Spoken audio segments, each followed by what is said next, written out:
Sorry, ano? Bakit nga ba? Ha? Bakit nga ba? Bakit nga ba? Bakit nga ba? Alam mong lubok-lubok yung daan. You tell me. Bakit nga ba? Tell me. No, you tell me. You tell me. Huwag kang mamamakyo. Bakit nga ba?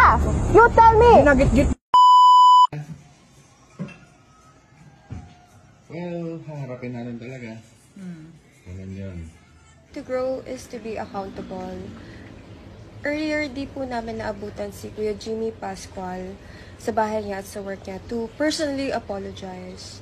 So, I would like to take this opportunity to say sorry to Kuya Jimmy for what I've caused.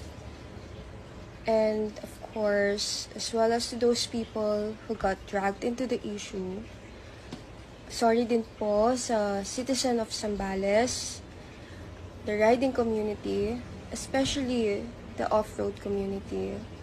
This issue is all on me. I'm still learning. This one especially, the hard way. I promise to be more patient next time, especially on the road. And I'll listen to my ates and kuyas more. Na-feel ko na po yung mundong maraming galit and ayoko na pong maulit po yun. Again, sorry po at pasensya.